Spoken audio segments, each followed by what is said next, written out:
Everything was quiet, except for a slow beep, beep, beep. Ethan Cross opened his eyes. The light above him was too bright. His body felt heavy, like he had been sleeping forever.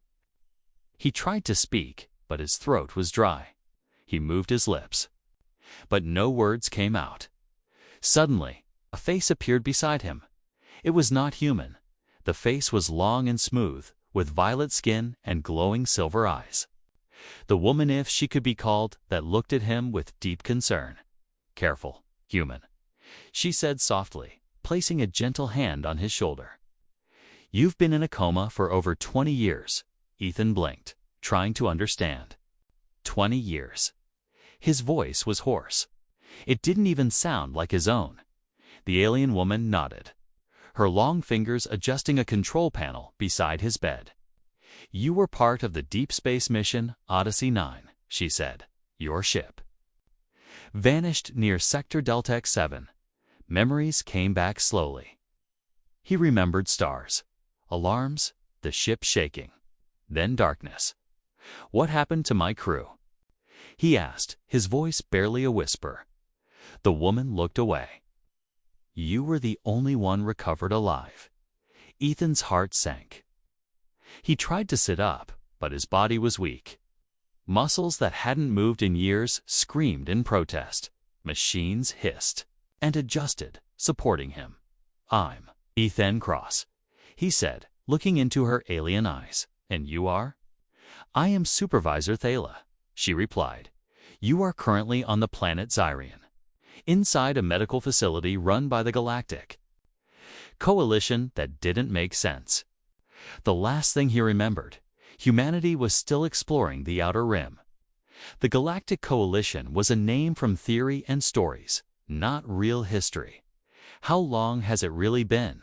Ethan asked, fear growing in his chest. "Earth time, 23 years, Thala said quietly. "But for the galaxy, much more has changed." He looked around. The room was clean, white, glowing softly with alien symbols. No sign of Earth tech.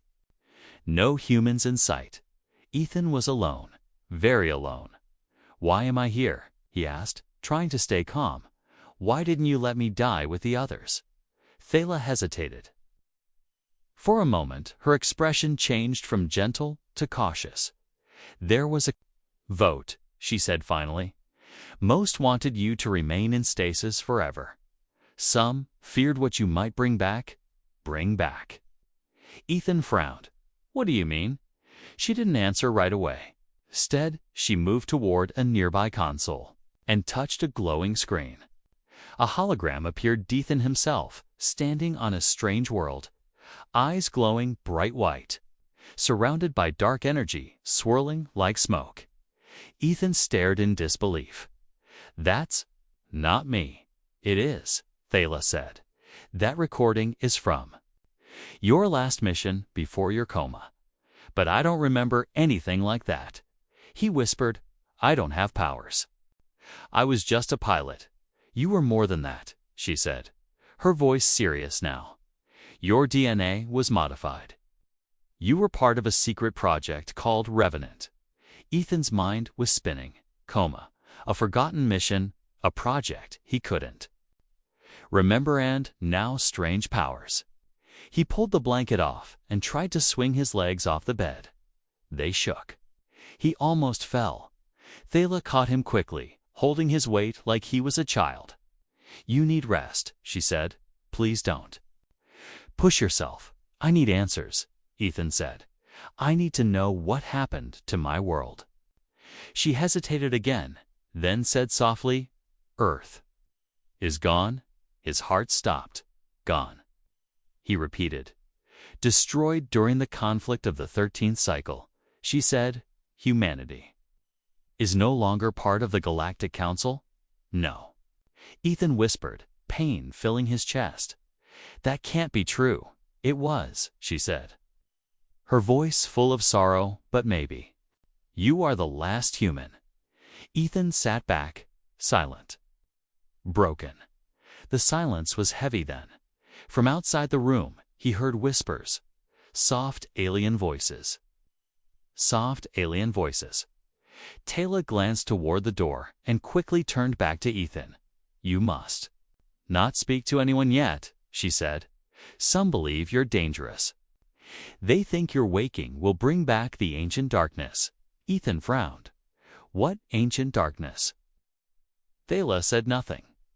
Then she added, you were not just sleeping, Ethan. Something inside you was locked away. And now it might be waking. Ethan Cross stood slowly, supported by Supervisor Tayla's firm grip, his legs weak like rubber, his thoughts racing faster than light. The white room that held him was quiet, but outside the glass walls, shadows moved, voices whispered, and fear walked among them. Thala gently guided him to the door, her voice calm but low. We have to move before the others come. Why? Kewa, Ethan asked. You said I was the last human. Shouldn't they want to talk to me? Thala shook her head.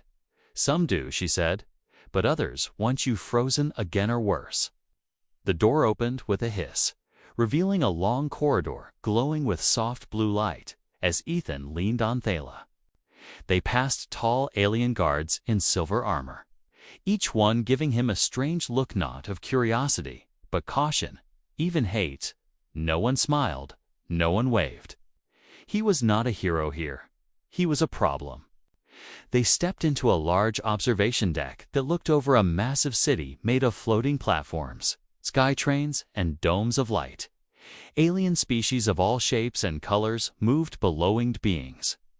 Scaled ones, small, glowing creatures, tall. Giants with horns, but not a single human among them. Ethan's chest tightened. You weren't lying, he whispered. They're all gone. Thala nodded slowly. Earth was lost in the Great Collapse during the 13th Cycle War. 13th Cycle? Ethan asked, confused. A galactic measurement of time, she explained. Every cycle is about 2,000 Earth years. So how long was I really asleep? He asked, eyes wide. You were in stasis for 23 Earth years, she said. But the war you triggered changed the galaxy in just 2. Me? Ethan repeated. I started a war. He couldn't believe it. He was a scout pilot, not a general, not a killer, not you alone. Thala said softly, but something your mission awakened. They entered a tram silent and floating above the glowing city. As it moved, she continued, you were part of Project Revenant. Your ship went to investigate an anomaly. Something ancient, black hole sector, Ethan recalled, but I don't remember the details. You touched something, she whispered, and? After that, the nightmares began. He leaned back in the seat, staring at the alien skyline. So Earth paid the price. Thala looked away. The coalition believed humanity had hidden dangerous knowledge, she said, and when the null wraith appeared, they blamed your species. Ethan felt like vomiting. You mean to tell me? They destroyed Earth because of me. Her eyes shimmered with emotion. They feared humans, she said. You evolved faster than anyone expected. Strong bodies, fierce minds. You tamed chaos. And some believed that was unnatural, but it was survival, he replied, clenching his fists. We were just trying to find our place in the stars, and you found it, she said quietly. But others didn't want to share the stars with you. The tram slowed down, arriving at a quiet sector. Away from the crowded city, they entered a smooth tower made of crystal-like material. Glowing from within, inside was a private chamber filled with strange scrolls, holograms, and a single chair facing a large circular screen. This is my home, Thala said, locking the door behind them. You live alone. Ethan asked, surprised. She nodded. I was assigned to study you. I thought you were just a supervisor, he said, raising an eyebrow. I am, she said. But I also chose to protect you. Ethan sat in the chair, exhausted, his body still not fully healed. Thala tapped the screen, showing recordings from across the years. Earth burning. Human colonies falling. a giant black cloud devouring entire cities.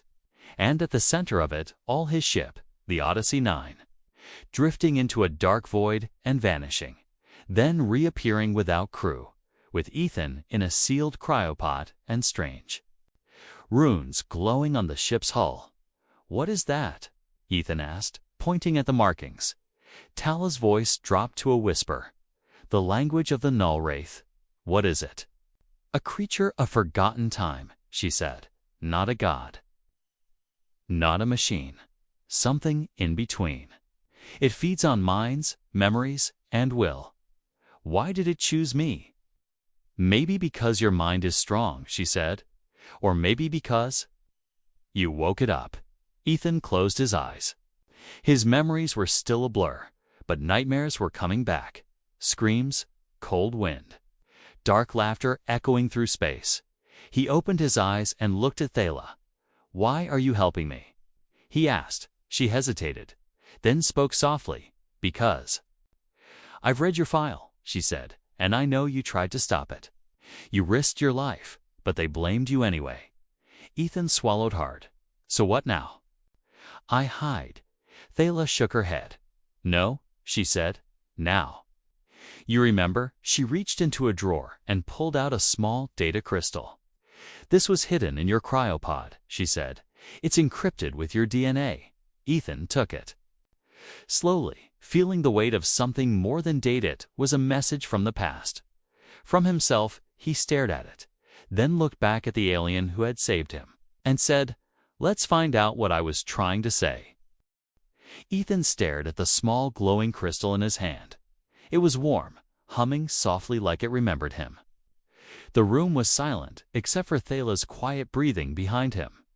Watching him carefully. "Just place it here," she said, tapping. A circular pad on the table. Ethan nodded and gently pressed the data crystal into the slot. For a second, nothing happened. Then the lights dimmed, and a soft voice filled the room. It was his own voice, but younger, stronger, full of fear. "If you're watching this, that means I failed." The recording began. Ethan felt his heart twist. The Hall image flickered into life. A younger version of himself stood in the center of the room.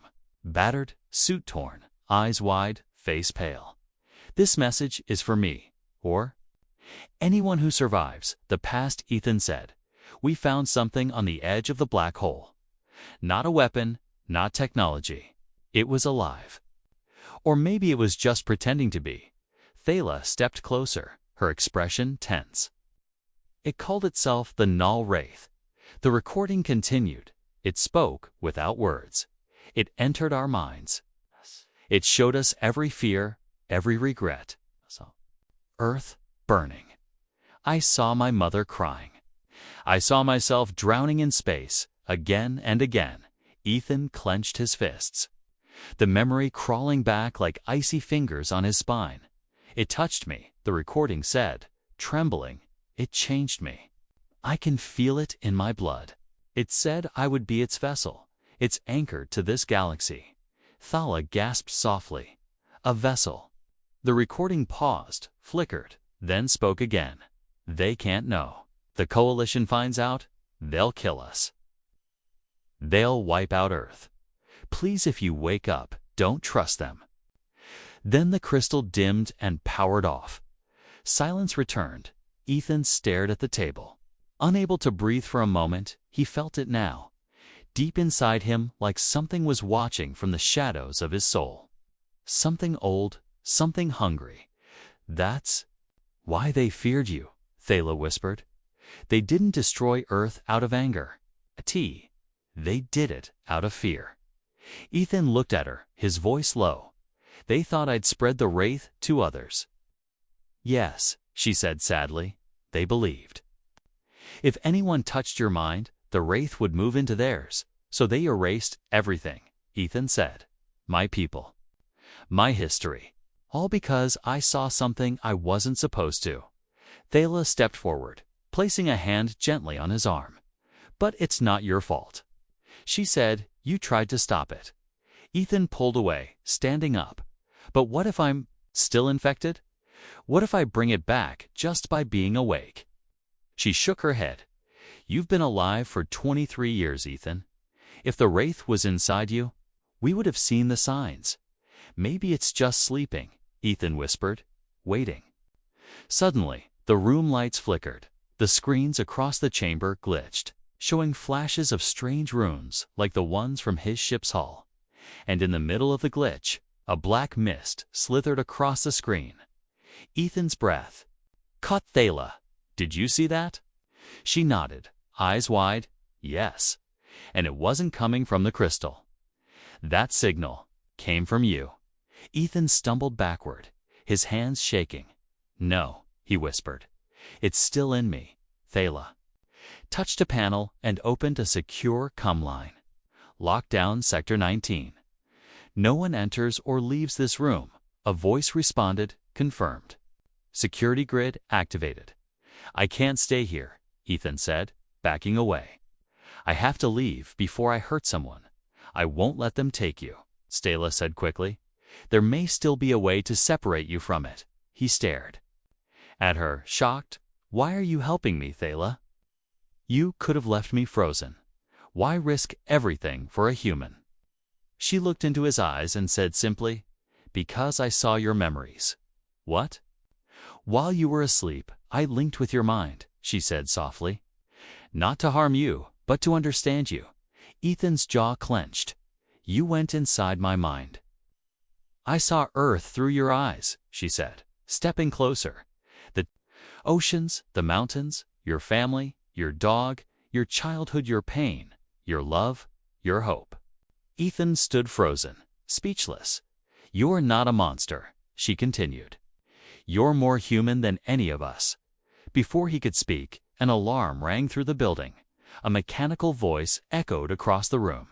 Security breach detected. Unauthorized human activity logged. Proceed with containment. They found us, Thala whispered, eyes wide. They tracked the wraith signal. Ethan looked at her, a deep fire burning in his chest now. I'm not going back into a coma, Kay said. If they try to stop me, I'll fight. Thala opened a hidden compartment and pulled out a sleek alien weapon. Then I'll fight with you, she said. Their eyes Metalline and human united, not by species, but by truth, and whatever came next. They would face it together. The alarms continued to scream through the crystal tower, their sharp, rhythmic pulses echoing like war drums. Ethan stood tall now. Though his body was still healing, his mind no longer fogged by confusion, the truth was clear. They feared him not because of what he did, but because of what he might become. Thala gripped the alien weapon tightly, her silver eyes scanning the room for an exit route. We don't have long, she said, her voice steady. They'll send armed enforcers soon. Ethan stepped beside her, his fists clenched. Let them come, no. She shook her head. This isn't your fight yet, Ethan. Right now, our goal is to survive. The door to the chamber slammed shut with a metallic hiss, locking them in. Seconds later, an automated voice echoed through hidden speakers. Containment in progress. Target: human used non-lethal force unless wraith energy detected. Ethan swallowed hard. They plan to knock me out and freeze me again. Or worse, Thala said, tapping rapidly on the control panel embedded in the wall. But I'm not letting them take you. The wall shimmered, revealing a hidden passage, a maintenance tunnel lined with dim blue lights. This way, she said. It connects to the old freight line below the city, forgotten and unmonitored. They stepped inside just as the room lights turned blood red and footsteps echoed in the hall outside. The tunnel closed behind them, hiding their presence. Inside the narrow path, the air was cooler, heavier, with dust and age. It reminded Ethan of old service shafts back on Earth's military bases, except this one sloped downward, deeper into the alien facility's forgotten levels. How do you know about this place? Ethan asked, his voice low. I was born here, Thala replied. Before I became a supervisor, I worked in these systems. I know every back door and blind spot. Ethan glanced at her. You planned this? I hoped we'd never need it, she said, but I was always ready. They moved quickly, footsteps light. As sirens grew distant above them, the hunt had begun. Below, they were heading toward unknown dangers. After what felt like half an hour of winding corridors and old elevator shafts, they reached a steel door sealed by an outdated keypad. Thala typed in an override code, but it buzzed red. Systems locked, she whispered, frustrated. We'll have to blow it. Stand back, Ethan said. Stepping forward, he placed his hand on the panel just as a strange vibration filled his fingers. The old symbols on the keypad glowed dim purple, pulsing with the same energy that had once coated his cryopod. And then clicked. The door opened by itself. Thala stared at him, speechless. Ethan lowered his hand slowly. I didn't do anything, no, she said. It responded to you, Ethan. That's Wraith Tech. They stepped into a massive underground chamber filled with cargo crates, old ships, and broken machines, some covered in alien vines, others humming softly with stored power. This place was forgotten, untouched by modern systems, a perfect hiding spot. But they weren't alone. A shadow moved near one of the crates. Ethan raised his fists, but Thala held up a hand. Wait. From the darkness stepped out a hunched creature, wrapped in cloth and armor made of scrap metal. It had 2 eyes, yellow and glowing. But its voice was kind. You brought the human. It asked Thala. Ethan was confused. You know him? Thala nodded. This is Merrick. He's part of the old faith. The what now? Tay asked, still wary. Merrick chuckled. The old faith believes in what the galaxy forgot. That humans were not destroyers, but guardians, Thala explained. When Earth was wiped out, the Coalition made sure no one would remember the truth. But a few species kept the real stories hidden, passed down in whispers. Ethan stepped forward. Then you believe me. You believe I'm not some monster. Marek looked at him carefully, then bowed slightly. I believe. You were chosen by something none of us understand. That doesn't make you evil. It makes you necessary from another chamber. Merrick's team appeared for more rebels of different species, all carrying old weapons and gear. This is your chance, Merrick said, to run. Or to fight. Ethan looked at Thala. Then, back at the rebels, I don't want to run anymore, he said. I need to find out what the Wraith really is. I need to stop it, if I can, Thala nodded. Then we'll need to get off-world. There's a hidden ship in Dock 9, but security there is heavy. I've stolen worse, Ethan smirked. His confidence returning, his strength was coming. Back not just in body, but in spirit. He wasn't just a human survivor anymore. He was the key to something far bigger than he ever imagined. And now he had allies. The old docking bay was nearly silent, dark, dusty, and forgotten by the modern systems above. Ethan stepped across the cracked metal floor, followed by Thala and Merrick's small rebel team. Broken crates and spider-webbed control panels filled the corners, and above them, faded banners of long-dead space fleets hung like ghosts. This was once used by human traders, Marek said softly, before Earth was erased. Ethan looked up, feeling something strange in the air, not fear. Not pain, but familiarity, like he had been here before. Where's the ship? He asked. Thala pointed toward the far side of the bay where a large shape was covered by a dusty tarp. It was sleek and dark, shaped like an arrowhead, its surface dull but intact. She walked forward, tugged the cover free, revealing the hidden vessel. This is the Whisperfang, she said. It's small, fast, and equipped with cloaking, tech perfect for stealth. Ethan stepped closer and placed a hand on the cold metal. It buzzed faintly under his skin. Another memory tried to surface, too blurred to hold. But heavy with meaning, it remembers you, Thala whispered, watching him. Another Wraith connection. Ethan asked, voice low. I don't think so, she said. I think it's something older. Suddenly, the lights in the bay flickered. The ship's side panel lit up, revealing an embedded slot shaped exactly like the data crystal he carried. Ethan took the crystal out slowly, his fingers trembling. The one that held his own warning, his lost message from years ago. He looked at Thala, who nodded, then Merrick, who gave a silent salute. Ethan inserted the crystal into the panel. The lights flared bright and then the ship came alive. A soft hum filled the air, and a projection appeared inside the open rampan image of Ethan again. But this one looked more alert, more powerful, his eyes glowing faint blue, his voice calm and clear. "You made it," the recording said. "Then maybe there's still hope." Ethan and the others stepped inside, following the hologram into the main chamber of the ship. Screens flickered on, revealing data logs, memories, files locked away for years. I uploaded my thoughts into this ship's core before I entered stasis. The recorded Ethan continued. "The Council won't remember me like this, but you will." The image turned and looked straight at present-day Ethan. "There's something you need to understand," it said. "The Null Wraith didn't choose MIT, feared me."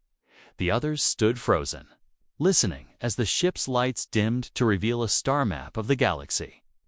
A single dark point pulsed in the outer regions, the black hole sector, where Ethan's original mission vanished. "I wasn't a victim," the recording went on. "I was designed to be a containment vessel, a living prison." Ethan stepped forward, whispering, "Project Revenant." "Yes," the recording nodded. "They created me to lure the Wraith." The Council agreed. "But when the plan worked too well, they panicked." Thala covered her mouth. "They used you, then threw you away. But that wasn't the worst part," the recording continued, his voice turning darker. "The Wraith learned from me. It saw Earth through my eyes, and it wanted it." The map zoomed into Earth's sector, now marked only by ruins and red alerts. The Wraith had watched, listened, and desired more. "I'm sorry," Ethan said, his real voice cracking. "I brought this upon my world." The projection stepped closer to him, almost real. "No," it said. "They used your heart as a weapon. But your heart is also the only thing that can stop it." The recording faded and silence returned. The crew remained still for a long moment, the weight of the truth settling on them like cold ash. Then Merrick finally spoke. "So what now?" Ethan looked at him, then at Thala, and then at the ship surrounding them. "We don't run anymore," he said firmly. "We fly back to where it all started, Sector Delta X7. But the Wraith will be strongest there," Thala warned. "You might not come back." "I need to finish what I started," Ethan replied. "And if the Wraith still lives, I'll look it in the eye and end it myself." Thala stepped forward, placing a hand on his shoulder. "Then we'll go with you. I've already sent signals to our hidden allies," Marek added. "They'll meet us near the breach." The Whisper Fang glowed softly, as if agreeing with the plan. The ship had waited 2 decades for this moment, and now the last human was ready. They strapped in as the ship's engines hummed to life. Ethan sat in the pilot's seat, the place he belonged in for the first time since waking up. He felt something powerful, purpose, as the docking bay opened and stars stretched ahead. He whispered under his breath, "Let's finish this." The Whisper Fang moved silently through the void, far beyond the reach of Coalition radars, inside the cockpit. Ethan stared at the blackened region of space in the distant sector. Delta X7. It was darker than dark, like a hole in the stars.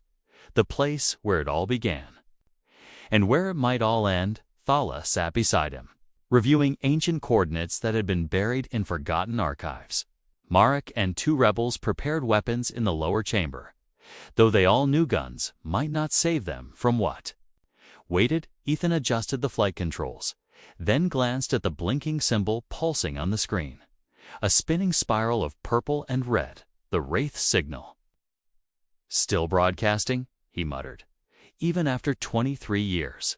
It's not just a signal, Thela said, her voice quiet. It's a call. To what? To itself, she answered. To you. Ethan's hands tightened on the controls. He could feel something now, like a pull in his chest, a gravity deeper than space. And it wasn't fear. Not anymore. It was something worse. Recognition. This thing inside me, he whispered. It never wanted to escape the coma. Thela looked at him. What do you mean? It was locked away, he said, thinking back to the visions, the words from his own recording, not to protect me, but to protect the universe. He stood up suddenly, stepping away from the controls. What if waking up was the mistake? He asked, what if the coma wasn't to heal me, but to cage something? The Wraith? Thela asked, following him. He nodded. Maybe not the full thing, but part of it. Like a fragment, she stared at him for a long moment, then spoke carefully. Then we'll find a new lock, she said, or we'll burn it out for good. The ship jolted slightly as it entered the boundary of Sector Deltec 7. Everything outside the windows turned strange light, bent in unnatural ways, and the stars began to flicker, not like twinkling, but like they were blinking.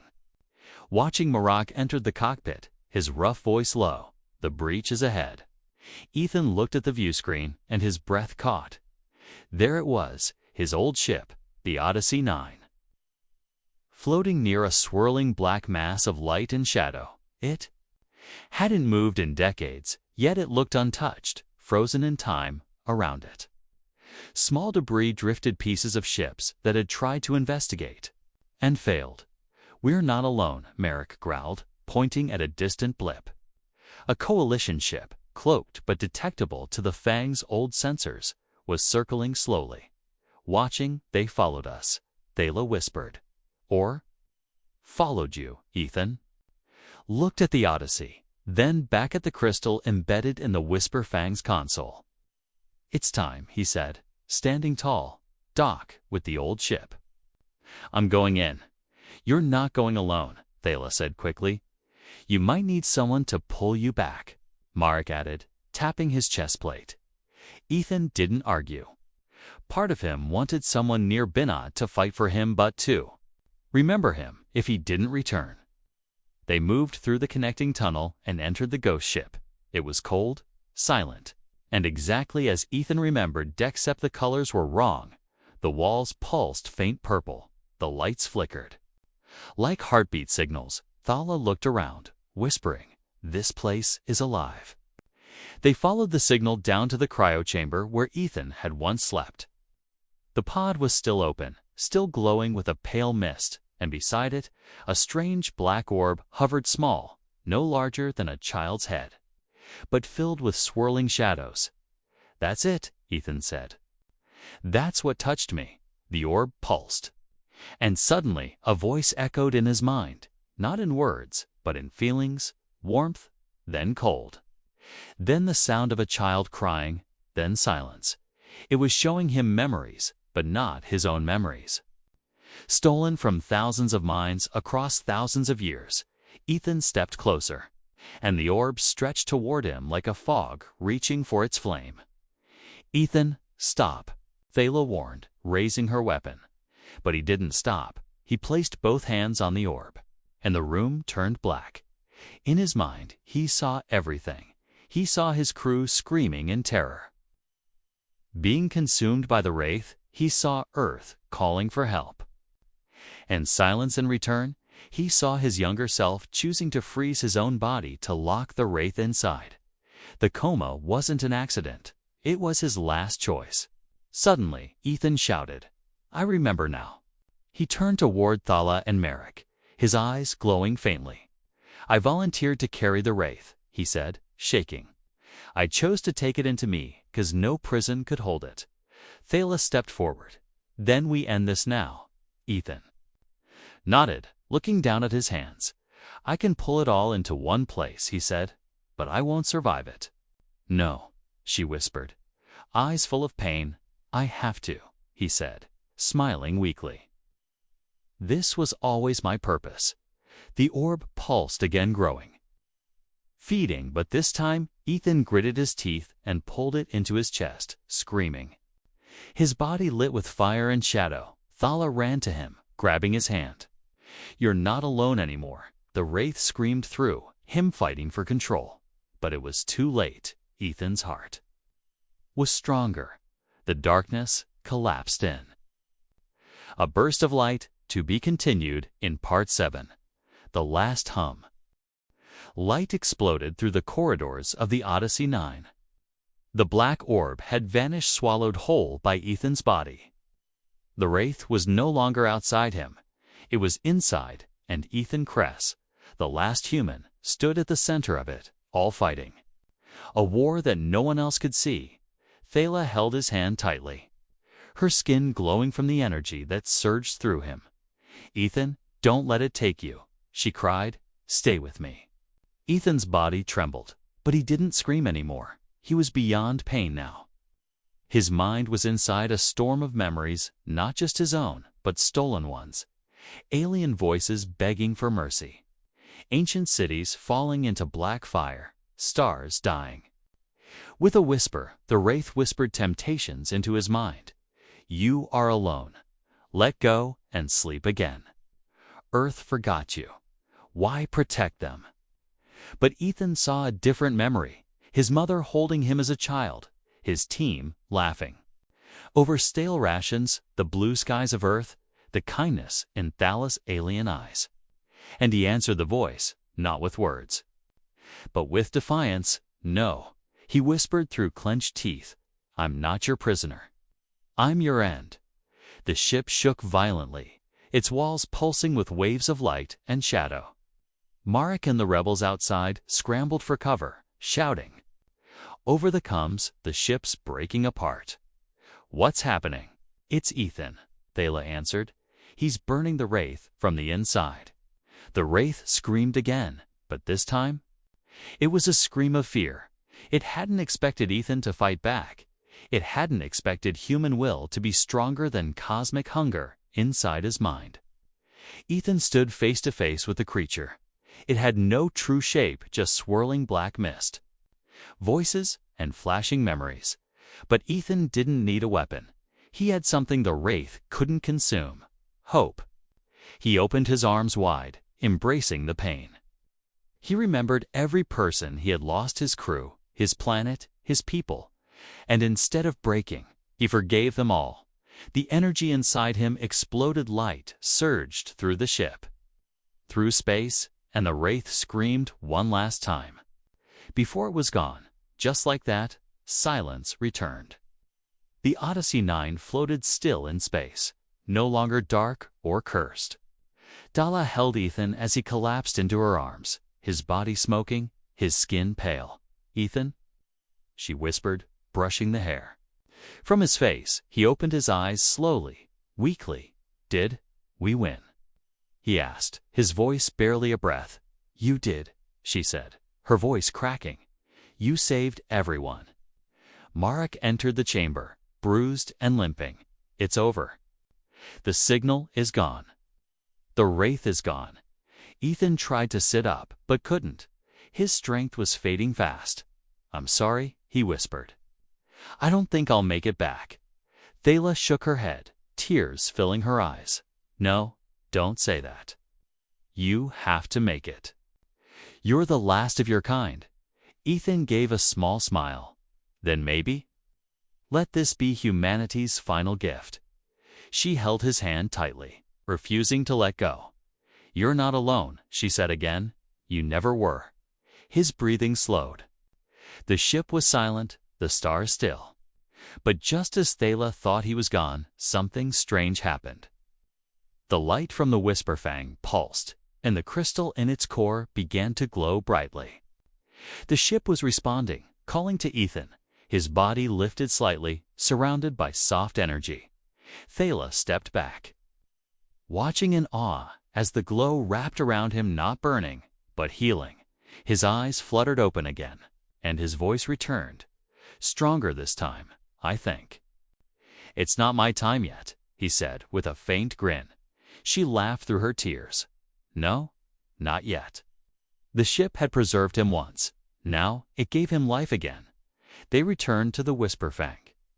And as the rebel crew watched with wide eyes, Ethan walked onto the deck under his own power.